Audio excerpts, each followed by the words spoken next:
Welcome back. Once again, we have Lane Lightsey, Glenn Rao, Dave Owens, and Pat Birch with us. And let's talk a little bit about improving the pastures and so forth. Dave and Pat, I want to start with you. As a producer gets started evaluating his pastures, what should he be looking for? One of the key things is to really know which kind of weed or brush species that you're talking about. Each one of those different species really has a good chemistry that you can use on it, right? And not all of the weeds will respond the same to our different products out there. So know what you're really dealing with before you get started on a program. What else should producers be doing? Well, I think that there's, past history of what's been happening in this pasture.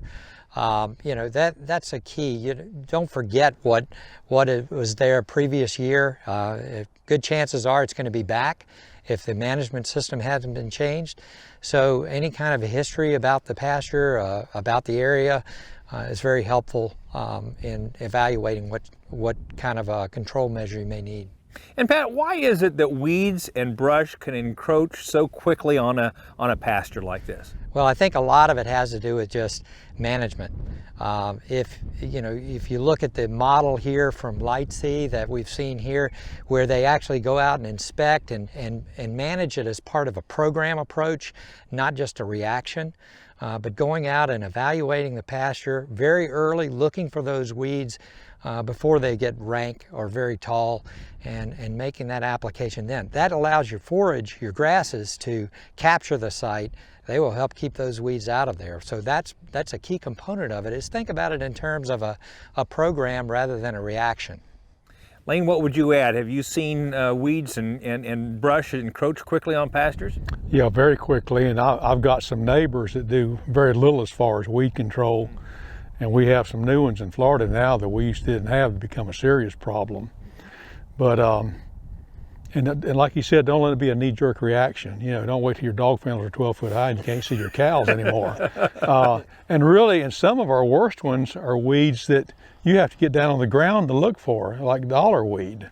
It's right down there, it grows on the ground, and it takes up a lot of nutrients and does your cows don't eat it. So we want to eliminate those too. But I think just really early application. Know what you've got coming up early while it's tender.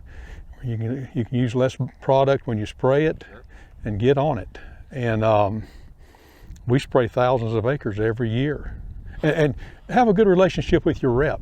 Our Dow rep does a great job. He's on top of this stuff, he's informed, and he's our best source of information. I can read all I want to, but he knows just what's going on, so I contact him and he lets us know what to do. You have some weeds that can give grief pretty quickly there at Iowa as well? I think so, Kevin. If you anticipate what's going to happen, if you don't stress your pastures, I think helps a lot. I think the idea of knowing what you have, like they said, and knowing what you're going to do and have a plan, and that is a big help. So Dave, once a producer identifies that he or she has a problem, how do they begin selecting the right product for the job? Well, we've got some really easy tips for folks. We've got certain chemistries like Grazon Next that are really specifically geared towards broadleaf weed control. They're ones that provide a nice residual all season long, so it's very easy to get in, very broad spectrum. You can spray just about anything you have and take care of your problems all season long.